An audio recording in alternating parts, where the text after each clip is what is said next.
Grabe ang energy ngayon ng My Chris Nation dahil sa balitang magde-date ang My Chris sa Hong Kong ngayong Pebrero. Ramdam mo agad yung excitement kahit sa simpleng balita pa lang. Hindi ito basta lakad o travel, kundi simbolo ng reward sa sipag, disiplina, at respeto na pinakita ni Mikoy at Krista sa kanilang ginagawa. Kaya natural lang na ang tanong ng lahat, handa na ba tayo? Dahil mukhang oo na oo ang sagot ng buong My Chris Nation. Makikita mo kung gaano ka-solid ang fandom dahil hindi lang kilig ang nangingibabaw, kundi suporta at malasakit. Walang inggitan, walang toxic, puro tuwa at anticipation. Parang isang malaking pamilya na sabay-sabay naghihintay ng magandang kabanata. At hindi rin may kakaila na kahit ang mga sponsors ay excited na, dahil alam nilang ang My Chris ay hindi lang kilig content, kundi brand na may magandang impluensya. Ang ganda rin ng timing nito, Pebrero, buwan ng pag-ibig. Pero ang mas mahalaga, makikita mo na ang relasyon ng My Chris ay dahan-dahan, maayos, at may gabay. Walang pilit, walang overexpose. Kaya lalong tumataas ang respeto ng tao sa kanila. Hindi nakakapagtaka kung bakit mas dumarami ang gustong sumuporta, dahil malinaw na values muna bago views. Para sa mga supporters, ramdam na ramdam ang excitement. May naghahanda na emotionally, may naghahanda na ng oras para manood, at meron ding naghahanda ng buong puso para ipagtanggol ang My Chris laban sa kahit anong negativity. Ibang klase talaga kapag ang fandom ay positibo at disiplinado, doon nagiging mas matibay ang tandem. At kung titingnan mo ng mabuti, itong Hong Kong date na ito ay hindi lang para sa My Chris, kundi para sa lahat ng naniwala sa kanila mula umpisa. Parang sinasabi ng pagkakataon na ito, salamat sa tiwala, salamat sa suporta. Kaya deserve ang saya na nararamdaman ng lahat ngayon. Sa huli, isang mensahe lang ang malinaw, excited ang My Chris, excited ang fans, excited ang sponsors, at higit sa lahat, excited ang buong My Chris Nation sa susunod na kabanata. Walang halong issue, walang halong gulo, puro kilig, respeto, at positibong pananaw sa hinaharap. Hong Kong na ang susunod na pahina, at mukhang handang-handa na ang lahat. Mas lalong umiinit ang usapan habang papalapit ang balitang My Chris date sa Hong Kong ngayong Pebrero, dahil dito mo makikita kung gaano ka-solid at kaorganisado ang My Chris Nation. Hindi ito basta kilig lang na pangsandali, kundi excitement na may kasamang respeto, paghahanda, at disiplina. Ibang level na talaga ang fandom, dahil alam ng lahat kung kailan kikilitiin ang kilig at kung kailan maghihigpit para iwas issue. Makikita rin dito kung gaano ka-mature mag-isip ang supporters. Walang pilitan, walang entitlement. Ang mindset ng karamihan ay, kung masaya sila, masaya kami. At yan ang klase ng suporta na bihirang makita. Kaya lalong nagiging inspirasyon ang My Chris, hindi lang sa fans kundi pati sa mga taong tahimik lang na sumusubaybay. Habang kumakalat ang balita, ramdam na ramdam ang collective excitement. May mga fans na nagsasabing parang sila mismo ang magbibiyahe, may iba na todo abang sa updates, at meron ding tahimik lang pero punong-puno ng saya. Iisa ang emosyon, proud. Proud sa kung saan na narating ng My Chris, at proud sa kung paano nila dala ang pangalan ng My Chris Nation saan man sila mapunta. Hindi rin nawawala ang papel ng sponsor sa eksenang ito. Kita na excited din sila dahil alam nilang ang My Chris ay simbolo ng positibong impluensya. Hindi lang sila mukha ng isang produkto, kundi ehemplo ng magandang asal, teamwork, at consistency. Kaya kung may naghahanda man ngayon, hindi lang fans yan, pati mga taong naniniwala sa potensyal ng My Chris bilang pangmatagalang inspirasyon. Ang mas maganda pa rito, ramdam na may gabay at direksyon ang lahat ng nangyayari. Hindi pa bigla-bigla, hindi basta for clout. Dahan-dahan pero sigurado. Kaya kahit may mga haka-haka, natatabunan agad ng positibong pananaw at tiwala. Alam ng My Chris Nation na ang bawat hakbang ay pinag-iisipan, at doon lalo tumitibay ang suporta. Sa puntong ito, malinaw na hindi na lang My Chris ang bida, buong komunidad ang kasali sa kwento. Isang kwento ng paghihintay, pananampalataya, at saya na sama-samang binubuo. Kaya habang papalapit ang Pebrero, isang bagay lang ang sigurado. Handa na ang My Chris Nation, hindi lang sa kilig, kundi sa patuloy na suporta at respeto. Habang papalapit ang Pebrero, mas malinaw ngayon na ang My Chris date sa Hong Kong ay hindi simpleng balita kundi isang milestone para sa tandem at sa buong My Chris Nation. Ito ang patunay na kapag maayos ang pundasyon, may respeto, may disiplina, at may tiwala, kusang sumusunod ang magagandang oportunidad.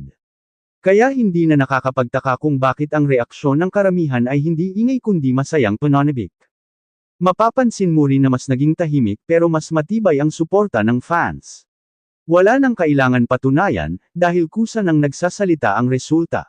Ang Mike Chris ay hindi umaasa sa intriga para mapag-usapan, sapat na ang consistency at authenticity. At dito lalong nagiging solid ang paninindigan ng Mike Chris Nation na ipaglaban ang tama at iwasan ang anumang pwedeng makasira sa magandang momentum. Para sa sponsors, malinaw ang mensahe, ang Mike Chris ay safe, inspiring, at pangmatagalan. Hindi lang sila good for exposure, kundi good for values. Kaya ramdam na ang tiwala ay mas lumalalim. Ang ganitong klaseng partnership ay bihira, yung parehong panalo ang creators, fans, at brands. Kaya natural lang na mas marami ang excited at mas maingat ang lahat para mapanatili ang magandang imahe. Sa gitna ng lahat ng ito, ang pinakapanalo ay ang unity. Isang fandom na marunong maghintay, marunong umintindi, at marunong mag-enjoy ng walang nasasagasaan. Dito makikita na ang Mike Chris Nation ay hindi lang taga-subaybay, kundi tagapangalaga ng kwento ni Mikoy at Krista. Kapag may saya, sama-sama. Kapag may pagsubok, tahimik pero matatag. At sa pagtatapos ng kabanatang ito, isang mensahe ang malinaw. Ang Hong Kong ay hindi lang destinasyon, ito ay simbolo ng tiwala, suporta, at pangarap na unti-unting nagiging realidad. Kaya sa lahat ng naghahanda, sa lahat ng excited, at sa lahat ng patuloy na naniniwala, salamat. Ang kwento ng Mike Chris ay tuloy-tuloy, malinis, at puno ng pag-asa. Mike Chris Nation, ready na. Pebrero, handa na. Sa puntong ito, mahalagang idiin na ang lahat ng excitement tungkol sa Mike Chris Hong Kong date ay nakaangkla sa isang malinaw na prinsipyo, positivity at respeto. Habang dumarami ang umaabang at naghahanda, mas lumalabas kung gaano karesponsable ang komunidad na bumabalot sa Mike Chris. Walang padalos-dalos na reaksyon, walang pagdikta ng gusto, kundi purong suporta at pag-unawa sa tamang oras at tamang galaw. Makikita rin dito na ang Mike Chris ay natutong protektahan hindi lang ang sarili nila, kundi pati ang mga taong naniniwala sa kanila. Kaya kahit may mga tanong o haka-haka, mabilis itong napapalitan ng tiwala. Dahil malinaw sa lahat na hindi basta content ang Mike Chris, ito ay kwento ng paghubog ng karakter, disiplina, at pagrespeto sa mga hangganan. At yan ang dahilan kung bakit mas pinipili ng fans na maging mahinahon kaysa maingay. Para sa sponsors, ito ang klase ng environment na hinahanap nila. Isang tandem na may malinis na direksyon, at isang fandom na marunong mag-control ng emosyon. Kaya imbes na magdulot ng pressure, ang Hong Kong trip ay nagiging simbolo ng reward sa magandang asal, sa pagtitiyaga, at sa patuloy na pagpili ng tama kahit mas madaling pumatol sa ingay. Masarap din sa pakiramdam makita na ang excitement ngayon ay hindi nagiging dahilan ng division. Walang nag-uunahan, walang nagmamay-ari. Ang tono ng usapan ay, kasama tayo sa saya, pero marunong tayong rumspito. At dito mo makikita na ang Mike Chris Nation ay lumalaking komunidad, hindi lang sa dami, kundi sa kaisipan. Habang papalapit ang araw, mas nagiging malinaw na ang pinakamahalagang ambag ng fans ay hindi lang views o suporta, kundi ang pagpapanatili ng maayos na imahe ng Mike Chris. Dahil sa panahon ngayon, mas mahalaga ang katahimikang may tiwala kaysa ingay na may gulo. Sa segment na ito, isang bagay lang ang pinapatunayan.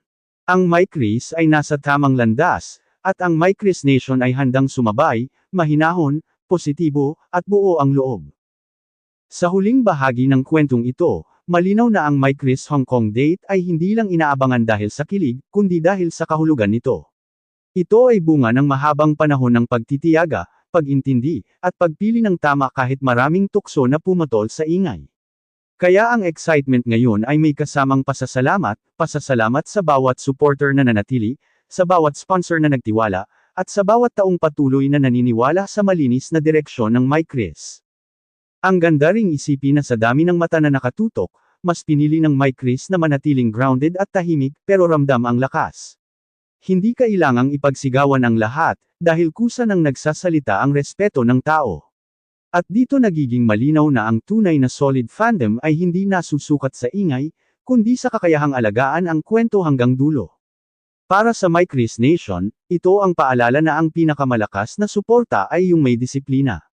Yung marunong maghintay, marunong umiwas sa gulo, at marunong makontento sa tamang impormasyon. Dahil sa ganitong paraan, mas tumitibay ang tiwala ng mga taong nasa likod ng MyChris, mga mentors, partners, at sponsors na gustong makita ang pangmatagalang direksyon. Habang papasok ang Pebrero, ang mensahe ay malinaw, walang dapat ipag-alala, walang dapat patunayan. Ang kailangan lang ay ipagpatuloy ang positibong samahan. Ang Hong Kong ay magiging alaala, pero ang aral at disiplina na dala nito ang tunay na panalo. At sa pagtatapos, isang sigaw ang nangingibabaw, hindi sigaw ng ingay, kundi sigaw ng pagkakaisa. MyChris Strong. MyChris Nation Solid. Supporters at sponsors, buo ang tiwala. Ito pa lang ang simula.